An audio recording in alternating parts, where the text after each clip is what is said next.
तो दोस्तों next question है, यदि एक व्यक्ति ने अपनी घड़ी 5% की हानि पर बेची, यदि वह 56.25 अधिक में बेचता है यहाँ, तो उसे 10% का लाभ होता। घड़ी की कीमत क्या दीजिए। तो देख लीजिए, मैंने मान लिया कि 100 रुपये मेरे इसकी कॉस्ट प्राइस है घड़ी की जो भी है, और मैं इसको यदि 5% की हानि पर बेचूंगा तो 95 में बेचूंगा, और यदि उसे 10% लाभ कमाने के लिए मैं इसे 110 में बेचूंगा, तो इनका डिफरेंस है मेरे पास 15, और ये 15% का डिफरेंस है ना, यही इसका 56.25 है। तो 1% क्या हो जाएगा, 56 डिवाइड बाई 15, और इसका 100% कितना हो जाएगा, 100 से मल्टीप्लाई कर दूंगा मैं इसी को। बस ये सिंपल से कैलकुलेशन है, आपको ये करना आना चाहिए। ये पॉइंट हटा दिया और इसको 100 से मल्टीप्लाई, तो 100 से, और डायरेक्ट इसको डिवाइड करना है यहाँ से। तो इसको डिवाइड करेंगे तो मेरे पास इसकी वैल्यू आ जाएगी 375 रुपये। ठीक है दोस्तों, ऐसे हो जाएगा। अब नेक्स्ट क्वेश्चन करते हैं। तो दोस्तों नेक्स्ट क्वेश्चन है, एक व्यापारी जो अपने माल को 50% अधिक अंकित करता है, यदि 20% की छूट देता है, तो व्यापारी छूट देने के बाद कितने प्रतिशत का लाभ प्राप्त करेगा। तो लाभ कैलकुलेट करना है अपने को यहाँ। ठीक है दोस्तों, तो मैंने माना कि ये इसका कॉस्ट प्राइस 100 रुपये, क्रय मूल्य 100 रुपये।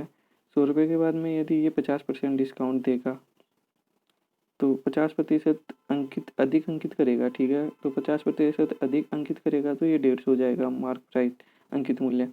अब ये अंकित मूल्य पे मेरे को 20% की छूट देगा। ठीक है, तो 20% की छूट देगा मतलब 80% हो गए ना ये, तो उसे छूट देने के बाद में कितने प्रतिशत लाभ होगा। तो अब ये जो 20% की छूट देगा, तो जो भी आएगा वो इसका 80% होगा, तो इसका 80% निकाल लेता हूँ मैं। इसका 80% कितना हो जाएगा, ये हो जाएगा 120। तो ये 120 रुपये में बेचेगा। ठीक है, अब 120 रुपये में बेच रहा है, तो इसको यहाँ प्रॉफिट कितना हो रहा है, प्रॉफिट हो रहा है डायरेक्टली, इनका डिफरेंस है 100 में, तो 20% का हो जाएगा। या इसको कैलकुलेट करना चाहो तो आप 120 माइनस 100 ऐसे करके भी कर सकते हैं। तो यहाँ से भी ये 100 से 100 है और इनका डिफरेंस 20 आ जाएगा, तो 20% का आ जाएगा। ठीक है दोस्तों, डायरेक्ट ऐसे हो जाएगा ये क्वेश्चन। चलिए अब नेक्स्ट क्वेश्चन करते हैं। तो दोस्तों नेक्स्ट टाइप का क्वेश्चन है, 30%, 20% और 10% की छूट श्रृंखला के समतुल्य एकल छूट कितनी होगी। इस टाइप का क्वेश्चन मैंने किया है पहले दोस्तों। तो इस टाइप के क्वेश्चन में पहले किया है, तो अपन ने पहले 2 का किया था, अब अपने पास 3 है, तो 3 का करने के लिए कमांड 3 की। तो पहले 30%, ये नेगेटिव के साथ आएंगी सारी, -30, फिर -20, यहाँ ये प्लस हो जाएगा क्योंकि माइनस माइनस प्लस कर देंगे।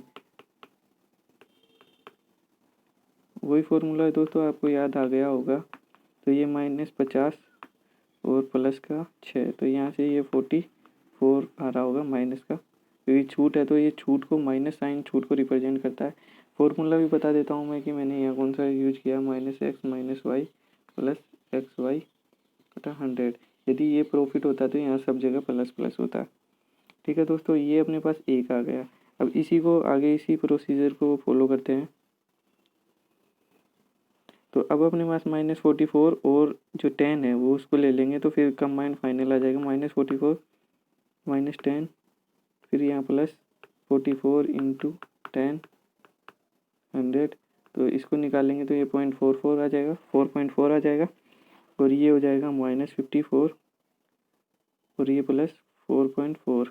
तो यहाँ से ये जो कंबाइंड छूट आएगी ये फाइनल वाली आ जाएगी अपनी 54 में से, तो ये 49.6 आ जाएगा माइनस का। तो ये वाली कंबाइंड छूट आ जाएगी, प्रतिशत में आएगा जो भी आंसर होगा।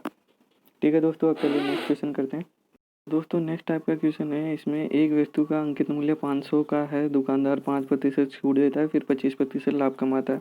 तो दोस्तों इस टाइप का क्वेश्चन मैंने बताया था आपको कि एक फॉर्मूला बताया था, जब उसमें अंकित मूल्य और प्रॉफिट और डिस्काउंट दोनों हो और क्रय मूल्य पूछा हो, तो वो फॉर्मूला था MP/CP, अंकित मूल्य अपॉन क्रय मूल्य, और 100 प्लस प्रॉफिट और 100 माइनस जो भी डिस्काउंट छूट दी होती है वो। तो इस फॉर्मूले में अपन यहाँ वैल्यू पुट कर देंगे और इसको सोल्व कर लेंगे, यहाँ से अपना आंसर आ जाएगा। MP है 500, CP कैलकुलेट करना है, प्रॉफिट है अपना 25% का, और यहाँ प्रतिशत हटा के रखेंगे वैल्यू। तो इसको सोल्व करेंगे तो ये आ गए 125, और ये 95 होगा। और इसको मैं यहाँ से ऐसे लिख सकता हूँ 450 500 अपन CP। तो यहाँ से CP निकालूंगा, मैं ऊपर निकाल देता हूँ CP क्या हो जाएगा 500 गुना 95। अब इसको सोल्व कर लेते हैं। तो इसको सोल्व करने के लिए मैं आपको एक बारी थोड़ा सा सोल्व करना भी सिखा देता हूँ कि कैसे जल्दी जल्दी सोल्व करते हैं क्वेश्चन को। तो जल्दी से सोल्व करने के लिए मैं 5 को लिख रहा हूँ, 5 गुना 100 लिख सकता हूँ ऐसे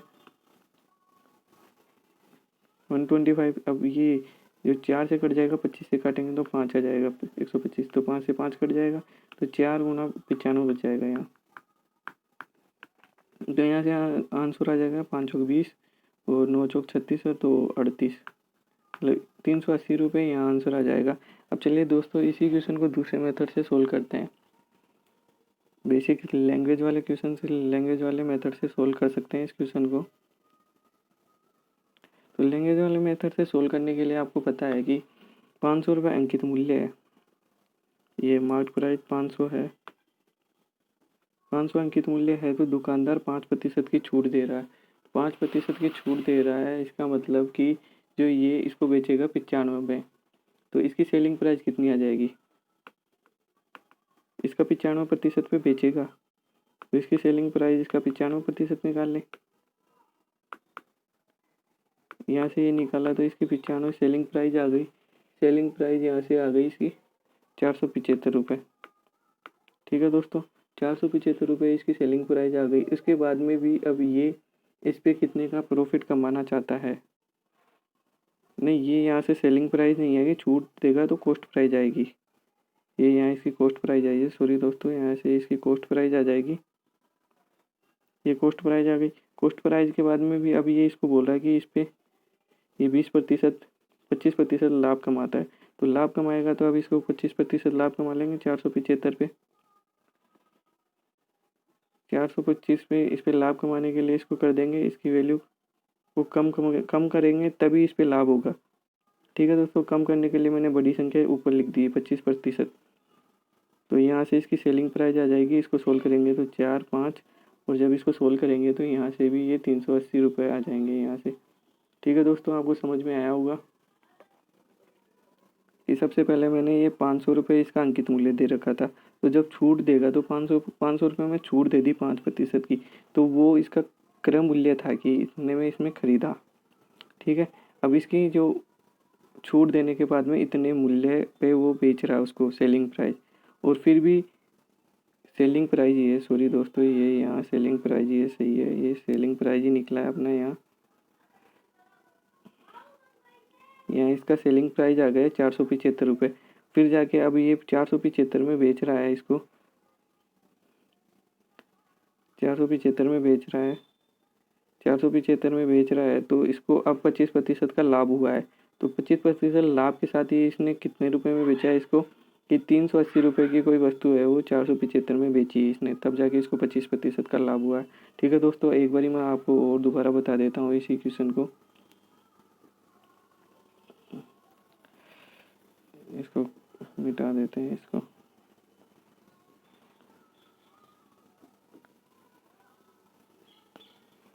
एक मिनट दोस्तों।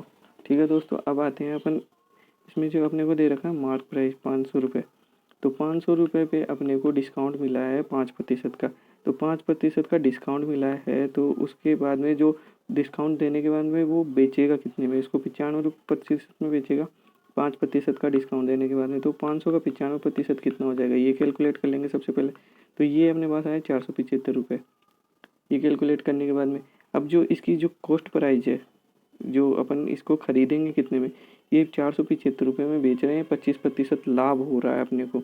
तो ये लाभ कम कर देंगे, या तो 475 का 25% निकाल के उसमें से माइनस करो, या फिर डायरेक्ट आप कर सकते हो 475 का आप कम कर दो 25%। तो वैल्यू कम करने के लिए अपन इसको डिवाइड कर देते हैं, सीधा सा सिंपल सा है।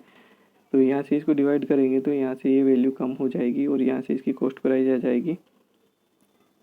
इसको सोल्व करेंगे तो यहाँ से ये 380 रुपये आ जाएगा। ठीक है दोस्तों, इस टाइप से ऐसा क्वेश्चन सोल्व होगा। या तो ये फॉर्मूला याद रख सकते हो तो फॉर्मूले से कर लो, नहीं इसके बाद में आप या लैंग्वेज से सोल्व कर सकते हो। ठीक है दोस्तों, चलिए हम नेक्स्ट क्वेश्चन पे चलते हैं। तो नेक्स्ट क्वेश्चन है 160 रुपये में चप्पल के 1 दर्जन जोड़े 10% की छूट पर मिल रहे हैं। याद कीजिए, याद नहीं है ये ज्ञात है। ज्ञात कीजिए कि 60 रुपये में चप्पल के कितने जोड़े खरीदे जा सकते हैं। तो सबसे पहले अपने को पता है कि 160 रुपये में 1 दर्जन मतलब 12 जोड़ी चप्पल मिल रही है। ठीक है, तो 10% डिस्काउंट देने के छूट पे मिल रहे हैं, तो 10% डिस्काउंट के बाद में 160 रुपये में अपने को कितने रुपए देने पड़ेंगे? 90%। 10% डिस्काउंट कर दिया तो 90% ही तो अपन पे करके आए, तो अपन 144 रुपये में 12 जोड़ी लेके आएंगे। ठीक है, ये हो गया। फिर इसके बाद में ये बोल रहा है कि 60 रुपये में, तो 12 जोड़ी लेके आ रहे हैं 144 रुपये में, तो यहाँ से आप कैलकुलेट कर सकते हो कि एक जोड़ी कितने में लेगा वो। यहाँ 12 जोड़ी 144 में ले रहा है कि 12 जोड़ी 144 में ले रहा है, तो एक जोड़ी लेगा डिवाइड बाई 12, तो एक जोड़ी की वैल्यू आ जाएगी 12। तो 60 रुपये में कितनी आएगी? 60 रुपये में 12 के मल्टीप्लाई में फैक्टर कितने थे? 12 पंजे 60, तो 12 गुणा 5, तो 60 रुपये में कितने आएंगे? 5। ठीक है, या तो 60 को डिवाइड बाई कर दो 12 से, तो कितने आ जाएंगे वो आ जाएगा, कैसे भी निकाल लो, या तो फैक्टर करके निकालो, डिवाइड करके निकालो, कैसे भी।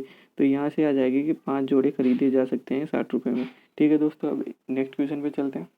ठीक है दोस्तों, ये नेक्स्ट क्वेश्चन है कि इग्नू नहीं, ये यहाँ है एक वस्तु या कोई भी वस्तु 20% के लाभ पर 300 रुपये में बेची गई है।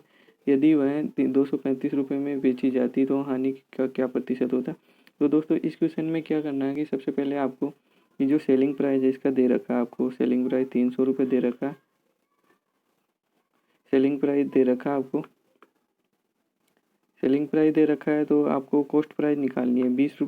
20% का लाभ हो रहा है तो कॉस्ट प्राइस कम होगी, तभी तो आपको 20% लाभ होगा। तो कम करने के लिए मैं क्या करता हूँ कि नीचे बड़ी संख्या कर देता हूँ 120। ठीक है, 100, क्योंकि 20% लाभ हो जाएगा तो 120। ठीक है, तो ये बड़ी संख्या कर दी, तो मैंने ये यहाँ से 4 से कट गया, ये 100 हो गया, तो यहाँ से 25, तो यहाँ से 250 रुपये बन जाएंगे कॉस्ट प्राइस।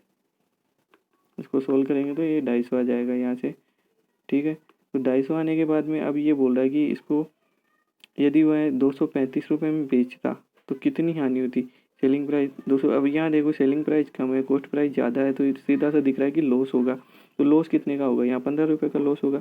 तो लॉस का प्रतिशत याद करने के लिए 15 बटे कितने में 250 पे हो रहा है, मल्टीप्लाई बाई 100, तो ये लॉस का प्रतिशत आ जाएगा यहाँ से। तो इसको कैलकुलेट कर देंगे तो 25 से 4 कट जाएगा, ये पॉइंट लग जाएगा, तो 6% यहाँ से आ जाएगा। इसको सोल्व कर लेना। ठीक है दोस्तों, चलिए अब नेक्स्ट क्वेश्चन पे चलते हैं। तो नेक्स्ट क्वेश्चन है 21 चीज़ों को बेचने पर हुई हानि उसमें 3 चीज़ों के विक्रय मूल्य के बराबर है, तो तदन हानि का प्रतिशत ज्ञात कीजिए। तो मैं इस टाइप के क्वेश्चन बहुत बार एग्जाम में पूछे जाते हैं। तो यहाँ मान लेते हैं कि जो सेलिंग प्राइस SP विक्रय मूल्य है वो 1 रुपये है। ठीक है, तो लॉस कितने का हो रहा है, हानि कितनी हो रही? हानि यहाँ आपको हो रही 3 चीज़ों के बराबर, तो 3 रुपये हो जाएगी। तो और इसका जो सेलिंग प्राइस है SP को ये मानना है, तो सेलिंग प्राइस 21 वस्तुओं के बराबर है, तो 21 रुपये हो जाएगा। ठीक है, तो यहाँ से कॉस्ट प्राइस कितना हो जाएगा इसका? कॉस्ट प्राइस ये SP है, सेलिंग प्राइस ये हानि है, तो कॉस्ट प्राइस कितना होगा? इन जुड़ जाएंगे, ये 24 हो जाएगा। सेलिंग प्राइस मतलब 24 रुपये थे, तभी तो 3 रुपये की हानि हुई, तभी तो 21 में बेचा इसको। ठीक है, तो कॉस्ट प्राइस 24 हो गया। तो इसके बाद में अपने को यहाँ प्रतिशत हानि पूछी है, तो प्रतिशत हानि कितनी हो जाएगी? 3 की हानि हो रही है, कितने पे हो रही है? 24 पे हो रही है, मल्टीप्लाई बाई 100, तो ये कट जाएगा इससे 8, और 8 को इससे डिवाइड करेंगे तो ये 12.5% आ जाएगा यहाँ से, ये 12.5% की हानि होगी। ठीक है दोस्तों, इस टाइप से ऐसे क्वेश्चन होंगे, इनमें SP मान लेना आपको, SP 1 मानोगे फिर हानि के बराबर हो जाएगा, और फिर आप इसको कैलकुलेट कर सकते हैं ईजीली। ठीक है दोस्तों, अब नेक्स्ट क्वेश्चन पे चलते हैं। तो नेक्स्ट क्वेश्चन पे चलते हैं। तो नेक्स्ट क्वेश्चन है यदि 12 पद नहीं है, ये 12 पेन है, 12 पेन का लागत मूल्य 8 पेनों के बराबर, ये दिन नहीं है, यहाँ 8 पेन ही है, दोनों जगह पेन है, तो 12 पेन के विक्रय मूल्य के बराबर हो तो उन पर लाभ प्रतिशत ज्ञात कीजिए। इस टाइप के क्वेश्चन मैंने पहले करवा दिए हैं आपको। तो ये 12 का कॉस्ट प्राइस बराबर 8 का सेलिंग प्राइस, इनको काट लेते हैं, ये 3 से कट जाएगा, ये 2 से कट जाएगा, तो CP/SP बराबर 2/3, यहाँ से इनका डिफरेंस आपको 1 दिख रहा है, सेलिंग प्राइस ज़्यादा है, कॉस्ट प्राइस कम है, तो ये भी दिख रहा है कि लाभ हो रहा है। तो लाभ कितना हो जाएगा, 1/2 गुना 100, यहाँ से 50% का लाभ हो जाएगा। ये प्रॉफिट परसेंटेज निकल जाएगा आपको। ठीक है दोस्तों, चलिए अब नेक्स्ट क्वेश्चन पे चलते हैं। तो दोस्तों नेक्स्ट क्वेश्चन है 10,000 लागत की एक वस्तु 50% की एकमात्र छूट और उस पर 40%, 10% की दो लगातार छूट दे तो उससे कितनी बेहतर है। क्वेश्चन का मतलब ये है कि या तो 50% की एक छूट दे दें या 40% और 10% की दो छूटें दें, तो कौन सी बेहतर है। तो सबसे पहले मैं यदि 50% इसकी कॉस्ट प्राइस दे रखी है अपने को 10,000, तो यदि मैं इसको 50% की छूट पे बेचूंगा तो इसकी सेलिंग पर इसकी आधी हो जाएगी, 50% मतलब 5,000 हो जाएगी। सीधा सा दिख रहा है 50% हो जाएगी तो इसकी 5,000 हो जाएगी। और यदि मैं इसकी कार्मिक छूट दो तो 40 -40 -10 तो माइनस माइनस प्लस हो जाएगा। तो इसको सोल्व करेंगे तो यहाँ से इनकी कंबाइंड छूट निकालेंगे सबसे पहले। तो ये कंबाइंड छूट कितनी आएगी, ये -46 आ जाएगी। 50 और प्लस ये तो -46% आ जाएगी। तो 46% छूट देंगे तो बेचेंगे कितने में, 54% में। तो 10,000 का 54% कितना हो जाएगा, मल्टीप्लाई बाई 54 कर देंगे तो ये 5400 हो जाएगा।